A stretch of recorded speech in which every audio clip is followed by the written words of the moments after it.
to Southern California. He's been surfing like crazy. He's been here. And afterwards, he goes up to, he's going to head up to Seattle, I'm sure, probably to speak. But yesterday, he was at Rabbi Barney Kasdan's Messianic congregation. How many of you know Rabbi Barney? Well, anyways, I am so thrilled that he's with us. He is the president of the Bible College in Israel, as well as OneForIsrael, which I believe is one of the most influential ministries of our time. Super, super glad that he's with us. So let's give a nice warm welcome to Dr. Erez Soref. Erez.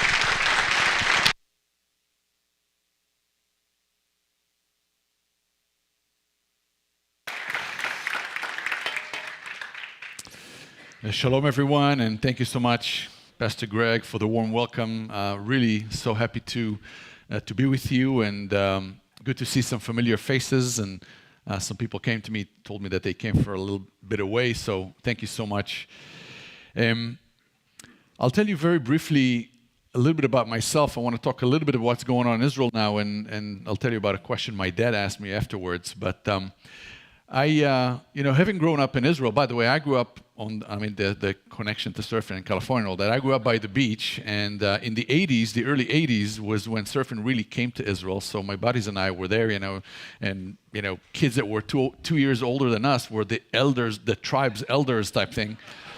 And, now we have, our children, and some people have grandchildren surf. But when I come here, I really enjoy that culture, although, the water's cold for me, but it's what it is.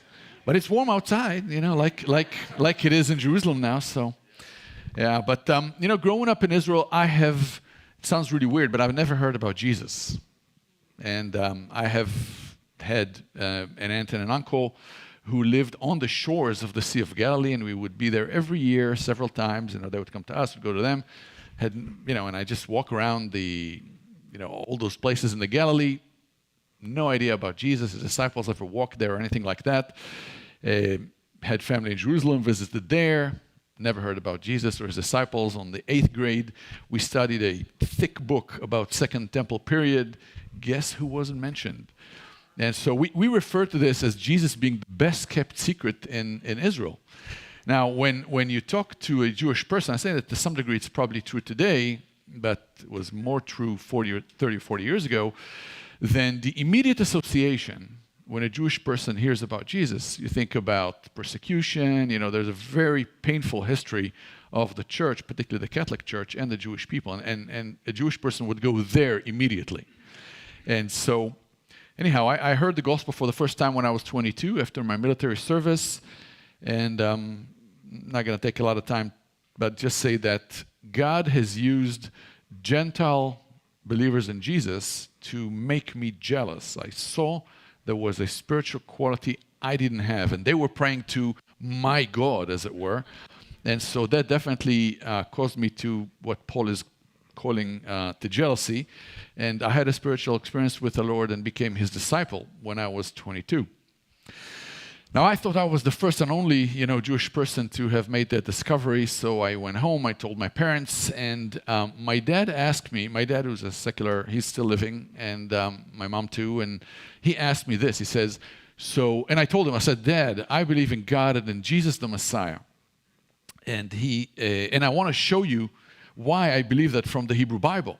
And my dad asked me, he says, so you think you are wiser than all those rabbis who have been studying the Bible for 4,000 years, and they say that Jesus is not the Messiah?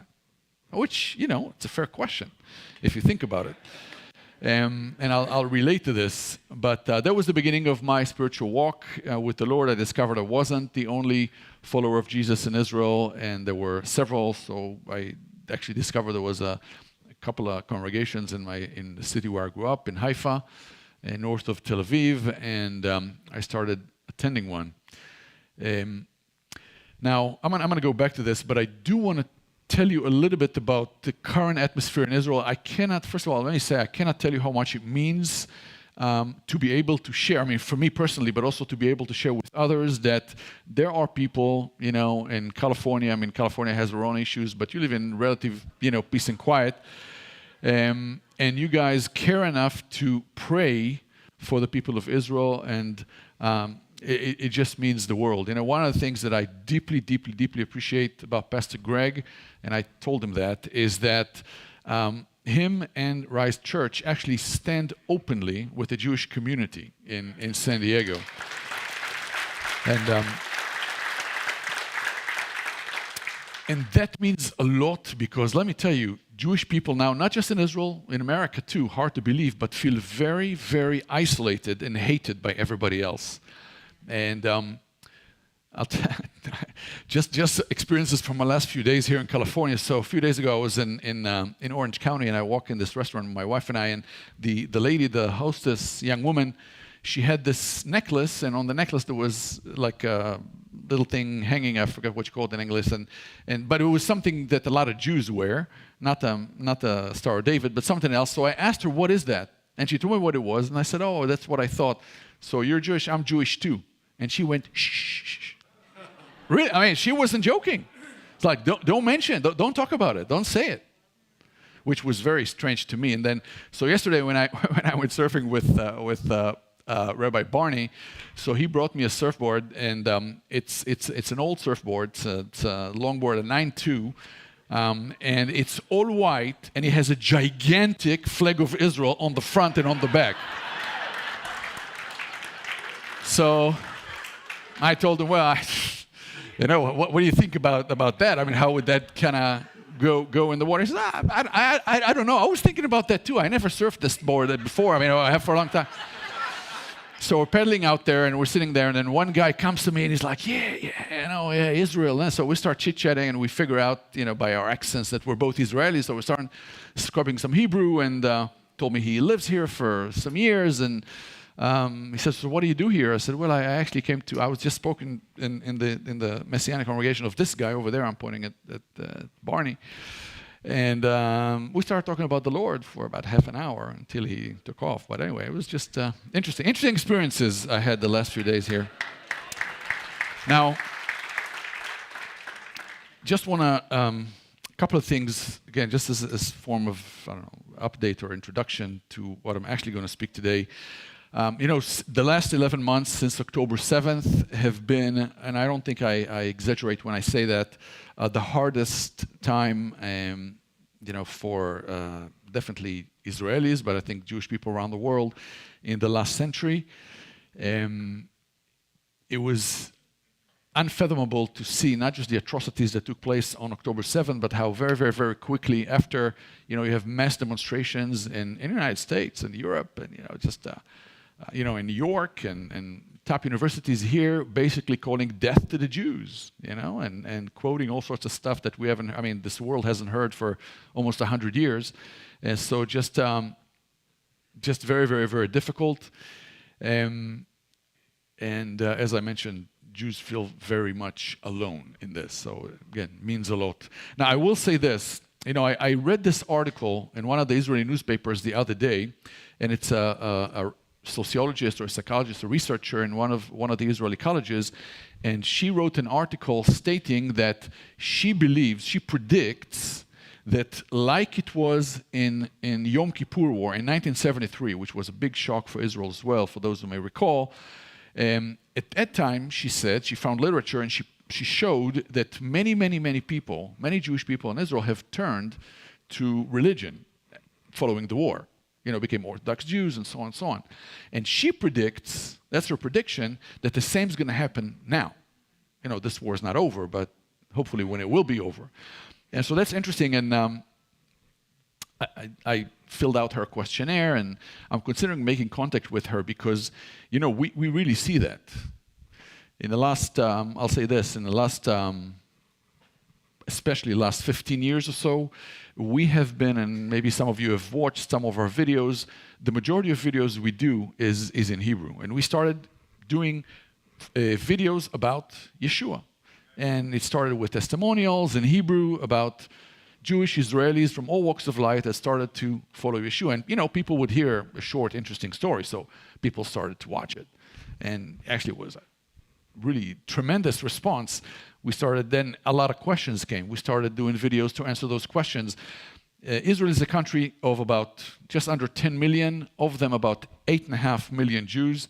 Our videos in Hebrew have been watched more than probably 65 to 70 million times. I mean, think about just the exposure. Now, this past 11 months, you know, when we entered the war, in one of our main Hebrew channels, we had 85,000 followers. A follower is someone that whenever a video comes out, automatically they get it. Okay? Now, it's estimated that in Israel there are 30,000 Jewish followers of Jesus, so 85,000, 3 times that number. You know, it's still a good number. Over the past 11 months, this number went up, well, more than quadrupled, almost 5 times that number. True to last week that I looked, there were more than 450,000 followers. Now, the vast majority are not followers of Jesus.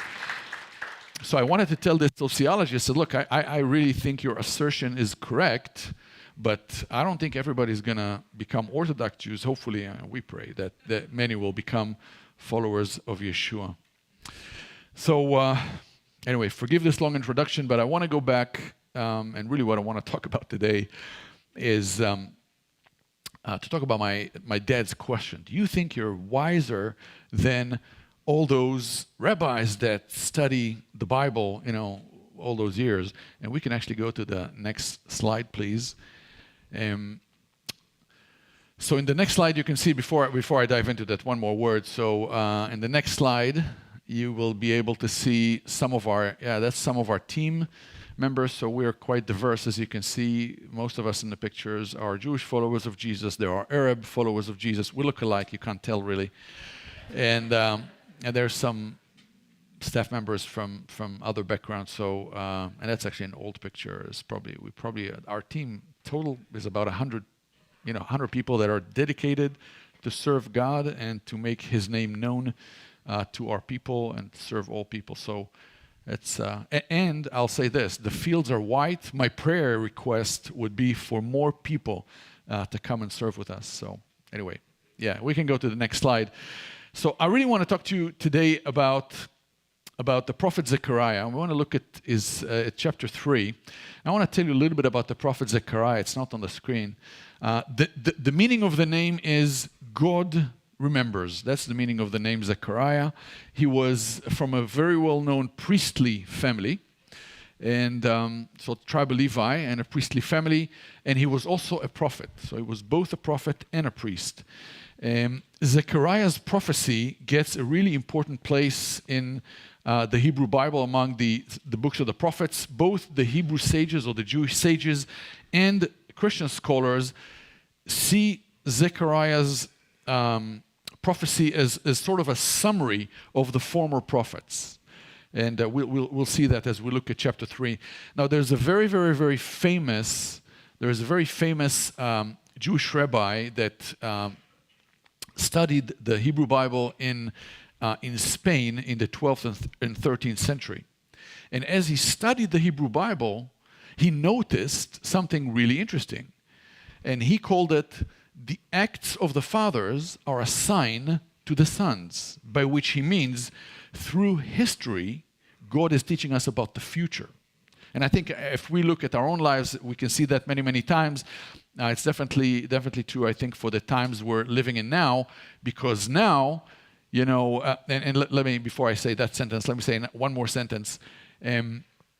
As we look at the nation of Israel in the Bible, we see that the way God is dealing with Israel, in a sense, is like a clock about His plan for humanity. Because God is interested in the salvation of all humanity, always been the case. And Israel is just maybe the clock or the arrow that kind of points the season. And Zechariah prophesied when the Jewish people came back from the first diaspora, the Babylonian diaspora. And now we are living in a day and an age that God has brought the Jewish people back from the second diaspora.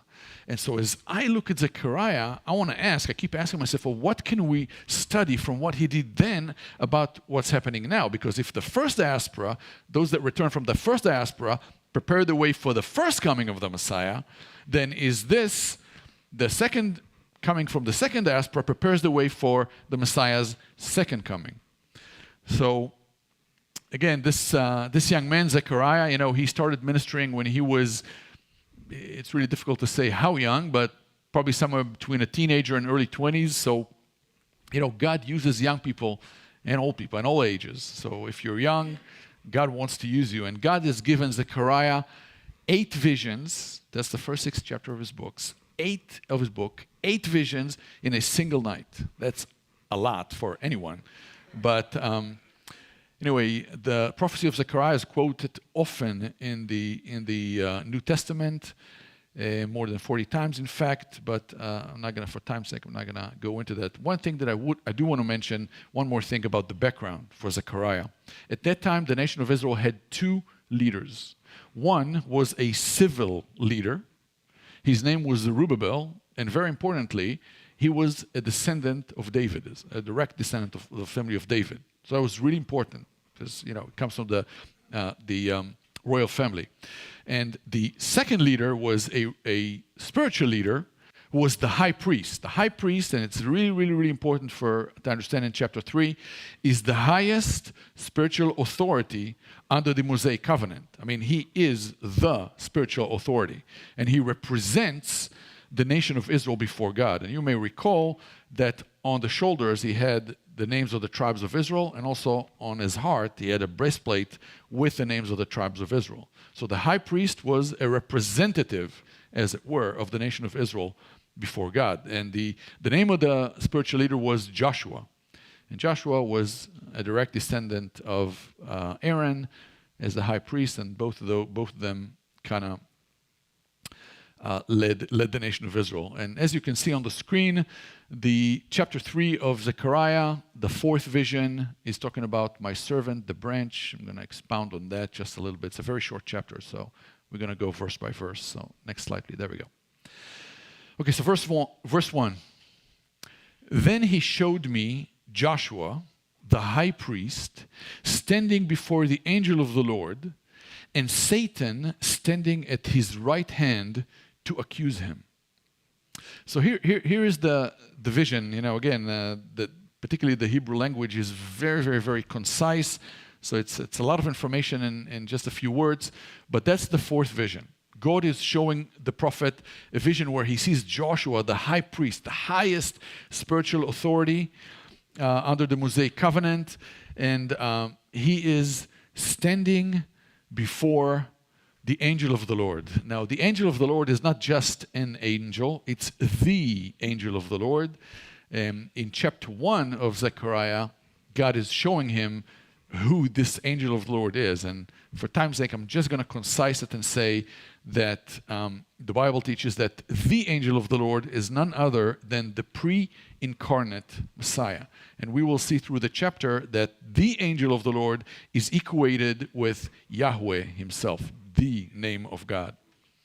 And so Joshua stands before the angel of the Lord. Now, the expression standing before always signifies in the Bible that you're standing before someone greater than you. Okay, so, and that also means that Joshua is standing before God in his role as high priest, because that's really what he does. Now, this expression of standing before, we see that with Joseph before Pharaoh, Joshua before Moses, David before Saul, and actually the entire tribe of Levi is standing before God to serve him in the Mosaic covenant. And then there's another character, and we see that it's actually like a judgment seat kind of arrangement. And if he's standing before the angel of the Lord as the judge, there's an accuser.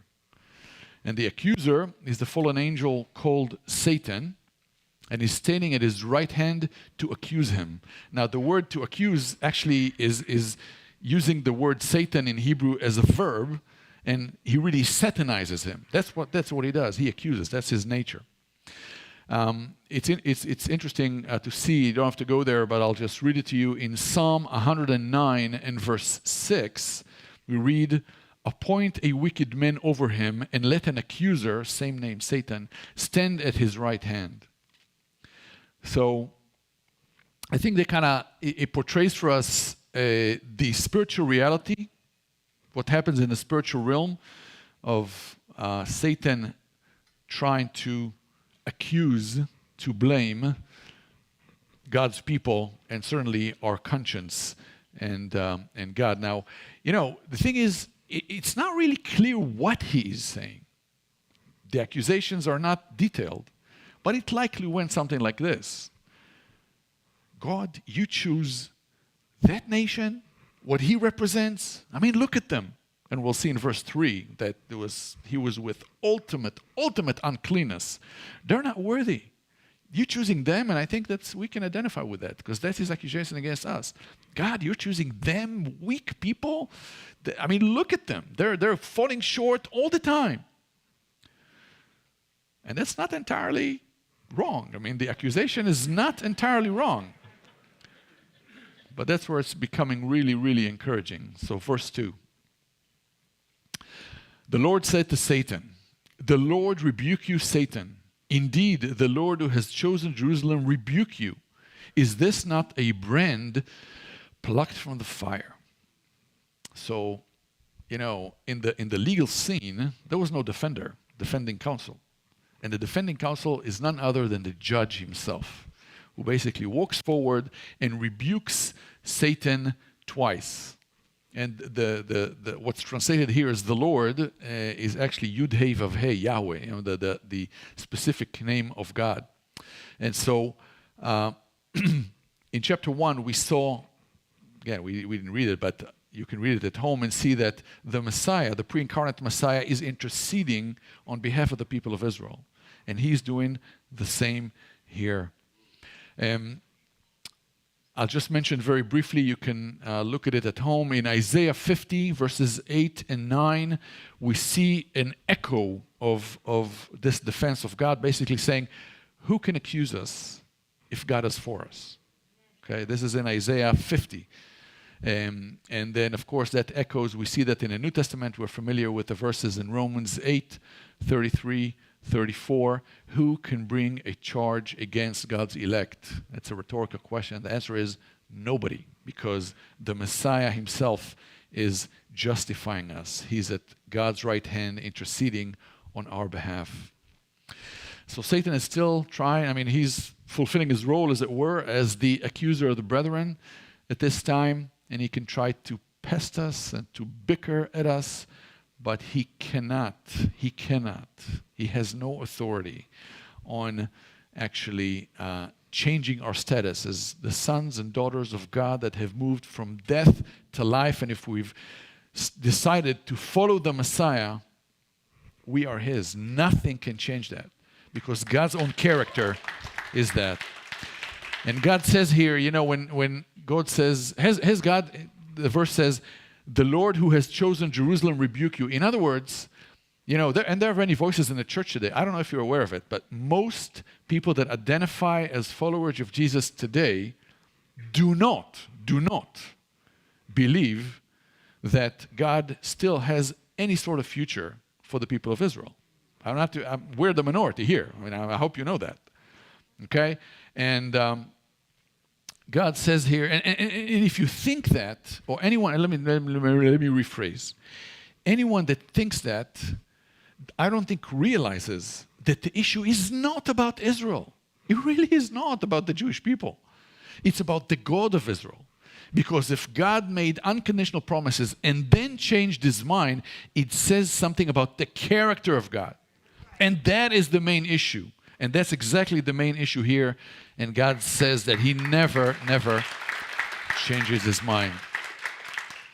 Now, the expression at the end of the verse, a brand plucked up from the fire, is a repeat or a play on words on a verse that we find in Amos chapter 4 and verse 11, where God is saying something similar through the prophet Amos. And the immediate meaning of the fire is the Babylonian exile. But ultimately, of course, it talks about the role of Israel in the plan of God for all of humanity. And there are many like today that set out to destroy the people of Israel. The one and only reason it was never successful is because God is faithful. There's no other reason. It's not the IDF, it's not our military. Hey, I love our military, I served, my children served, but that's not the reason. I want to go to verses 3 and 4, in some way the important verses here. Now Joshua was clothed with filthy garments and standing before the angel. He spoke and said to those who were standing before him, saying, "Remove the filthy garments from him." Again he said to him, "See, I have taken your iniquity away from you and will clothe you with festal robes." Now, a couple of interesting things in those verses. First of all, what's translated as filthy garments, don't know what your translation says specifically, I think I'm reading from the King James, literally means, the Hebrew says that he is covered with feces. So this is like the ultimate uncleanness, for the high priest. You cannot stand before God in this way. And it really symbolizes the detrimental, moral, and general state of Israel at the time. Now, filthy rags, wearing filthy rags is an image that we see in Isaiah 64 and verse 5, very well known. "For all of us have become like one who is unclean, and all our righteous deeds are like a filthy garment." But an echo to this verse is also found in Isaiah 61 and verse 10, a well-known verse as well. God says, "I will rejoice greatly in the Lord. My soul will exult in my God, for he has clothed me with garments of salvation." That's a song of the redeemed, and that kind of echoes what's taking place in those couple of verses. So God is speaking twice. First of all, he's speaking to the others that were standing before him, angelic beings, I guess, and he says, "Remove the filthy garments from him. Take it off." And then he says to Joshua, speaks to Joshua, "I have taken your iniquity away from you and will clothe you with festal robes." Okay, so just wonder, does that remind you of a parable in the New Testament? Yeah, which one? Because I hear different people. Which one does it remind you of? The prodigal son. There we go. And I think that's another kind of picture of that in Isaiah 51 and verse, we just read that one. So the point is that God is removing the iniquity and the uncleanness, and he clothes the high priest with the priestly robes. In verse 5, the prophet cannot contain himself, and he just bursts into the scene and participates, as it were. "Then I said," says Zechariah, "let them put a clean turban on his head." So they put a clean turban on his head and clothed him with garments while the angel of the Lord was standing by. So isn't it really interesting, how Zechariah interferes in a sense, but God listens. And the high priest had a head covering, what's called turban here. It's a head covering that has a gold plate on his forehead, says, "Holy unto God," symbolizes the fact that he is serving in his capacity as the high priest. And so with that, with the head covering, his outfit is making him completely ready to serve in what he was called to serve. And that's going to become very, very, very important in the coming verses, who are, in my opinion, verses 8 and 9, we're going to get to them in a second, the most concise but detailed description of the Messiah in the entire Hebrew Bible. And I'll show you what I mean. Okay, verses 6 and 7 first. "And the angel of the Lord admonished Joshua, saying, Thus says the Lord of hosts, if you will walk in my ways, and if you will perform my service, then you will also govern my house and also have charge of my courts, and I will grant you free access among those who are standing here." So the word admonished is to solemnly testify. And so God is really drawing the attention of Zechariah to the following. And he says, your role is really, really, really important. And if you be faithful to what I give you, I'm going to give you great authority, more than you currently have. And that's really the gist of those verses. And I think also for us that we serve God now under the New Testament, I think often we don't realize our position as sons and daughters of God. That is really who we are. Everything else is secondary to that. We have a temporary tent that we dwell in, but that's not really who we are. We are an embodied soul. That's really who we are. Our real position is of sons of daughters of the living God, of the King of the universe. We are here his representative on this planet. That is really who we are. And that's kind of what those verses are telling us. And then again in verse 8 and 9, we see this amazing revelation of the Messiah. So verse 8, "Hear now, O Joshua the high priest, you and your friends who sit before you, for they are men who are a sign." I want to stop here for a second before I read the rest of the verse. So this is quite unusual in Scripture when God is saying, okay, listen to this very, very, very carefully. This is really important. And that's what he does here. He says to Joshua, listen very carefully. Not only you, but also those who sit before you. So as the high priest, he had other, the priests and so other spiritual leaders that were sitting before him, as it were, his council. Later on, it became the Sanhedrin among the Jewish people. And God says to them, listen really carefully, because you are men of a sign, which means people look up to you. I mean, you are the gatekeepers, as it were, of spiritual matters in the nation of Israel. So hear this very, very carefully. Make sure you don't miss out. And the verse ends with a very concise message. Then it kind of expands just a little bit. He says, behold, that's the message. Behold, I will bring my servant the branch. Now, you remember when Nicodemus came to Jesus, and Jesus talked to him about being born again, and he was like, what are you talking, how can it be? And I was thinking about on the physical, and Jesus kind of wondered, and he said, you're a teacher in Israel. I mean, you are in the Sanhedrin. Don't you understand? So this concise message in this verse is kind of the same, in a sense, because he's talking about the servant. Now, the servant of God is the topic of the book of Isaiah. Okay? And the spiritual leaders of Israel were supposed to be well-versed. Until this day, by the way, yesterday, in every Jewish synagogue all over the world, Isaiah chapter 52, the first 10 verses of Isaiah 52 were read. So, you're supposed to know this stuff. When I say my servant, God says, you understand that he is the one I'm talking about. And you go back to Isaiah and read all the details. There's a lot of details about the servant and what he's going to do. And not only that, but he's also talking, he says, my servant, the branch. Now, the branch is another very, very, very well-known messianic title. In the prophets, we see it first in Isaiah chapter 4, where God is talking about the branch of God, which is a very odd expression when you think about it. Then in Jeremiah 23, verse 5, the branch is called the righteous branch. And then in Jeremiah 33, verse 15, he is called, notice how God's revelation kind of expands. In Jeremiah 33:15 is called David's righteous brand, whose name is the Lord, Yud-Heh-Vav-Heh, Yahweh, our righteousness.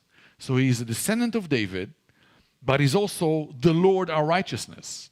Okay, the humanity and divinity of the Messiah in a single verse. So God is saying to the high priest and the spiritual leader of Israel, make sure you don't miss out on that. I mean, you guys need to know this. And then it gets even more detailed in verse 9. We can go 2 slides ahead for time's sake. Verse 9. For behold, again, behold, calling for attention, on the stone that I have set before Joshua, on a single stone with 7 eyes, I will engrave its inscription, declares the Lord of hosts. I want to stop here for a second. So, when God wants to say something very, even more dramatic, we should always notice how God describes himself, okay? And here is called the Lord of hosts, the name that signifies the power and the might of God. And he says, the topic he says to the leaders that I'm going to bring the stone. Now, the word stone in Hebrew, I'm not going to get too detailed about it, but here's the interesting thing, I think, is the word even. The word even, if you break it into two, and that's the ancient rabbis said the word Evan is actually made up of two words, Av, father, and Ben, son, put together, which I thought was really interesting. But the stone is another well-known messianic title. We see that in Isaiah 28:16. It's quoted often in the New Testament.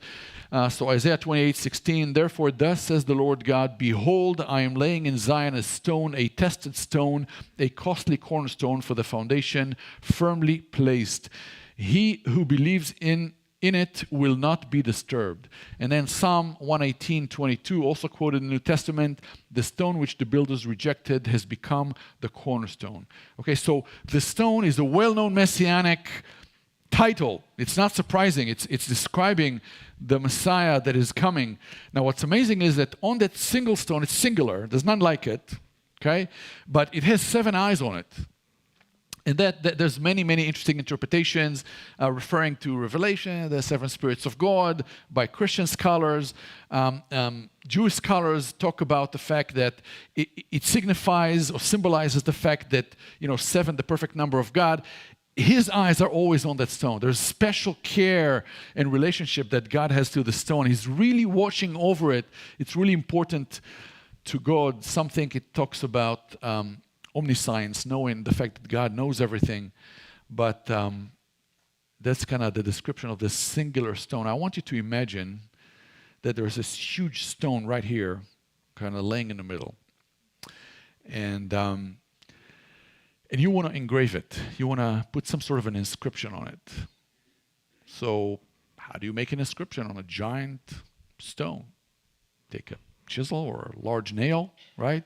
And you take a hammer and you start chiseling away. Now what's amazing here in that picture that God has given us, that God says that He Himself, the Lord of hosts Himself, is going to engrave that stone with its inscription. So God says, I'm going to do it. It's nobody else that does it. I'm doing it. And I think He gives us a very clear picture of what we sang about, the fact that the Messiah gave Himself on the cross, was fulfilled in Golgotha, at least partially fulfilled there. That part was that God has engraved, inscripted, as it were, on the hands and feet of His Son on our behalf. And what's the result? What's the outcome of the mission of the branch, the servant, the stone? God says, I will remove the iniquity of the land in a single day. It's going to be a singular event where God is removing the sin once and for all. Now, in the Mosaic covenant, which was very, very transformative and super, amazing revelation of God. The first time that God created a relationship between a group of people, not just singular prophets or spiritual people, but a group of people and a whole nation that could come to Him through a system of sacrifices. But what happened if you sinned under the Mosaic covenant and you sacrificed a sacrifice for your sin? An animal died in your place. There was a replacement. What happened to your sin? It was covered. And when I remember many years ago when my kids were young, I tried to explain it to them. I would go with my kids somewhere and they would say, Dad, buy us this and buy us this. And sometimes I would tell them, well, we can't buy that now. Dad doesn't have money for that. And they would say, well, you don't need money. Just swipe the credit card. And I said, well, the thing with credit card is that there comes a time where Dad actually has to pay for it. With real money for the credit card action. And in a lot of ways, the sacrifices in the Mosaic covenant were like a credit card. They were covered and covered and covered, but they were not removed. They were not removed. They were covered. And here God talks about a mechanism, if you will, in the death of the Messiah, through the inscription, the engraving of the servant and the branch, that the sins are absolutely removed.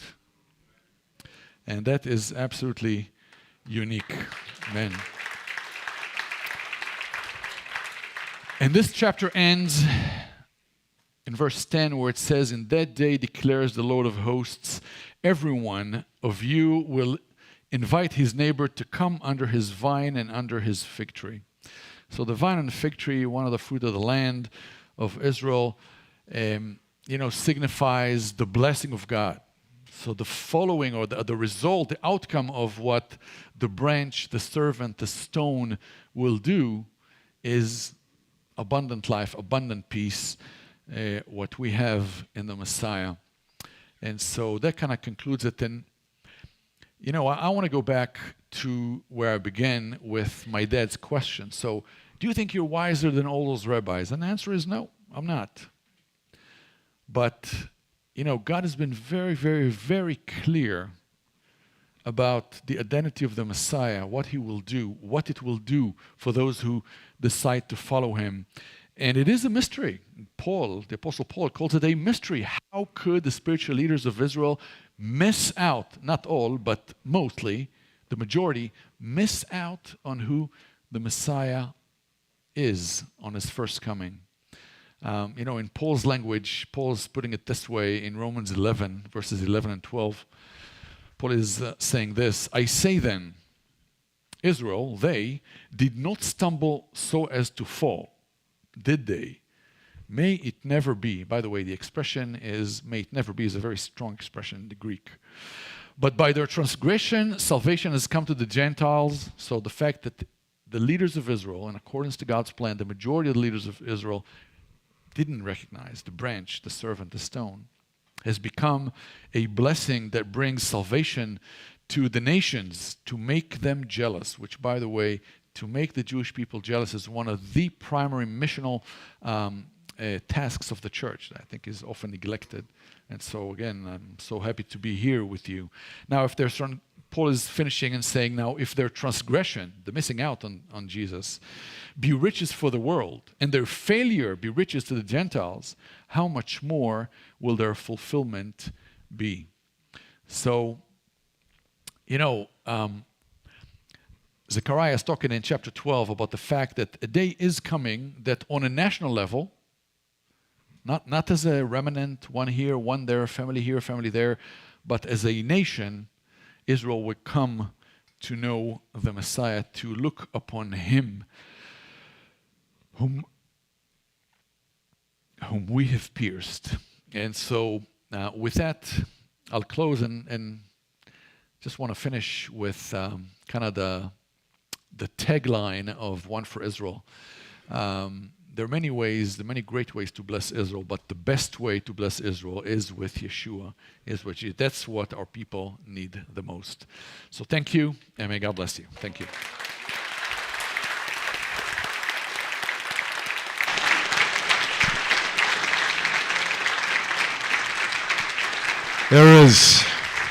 Erez, come back up here with it real quick. Come back up. Thank you so much.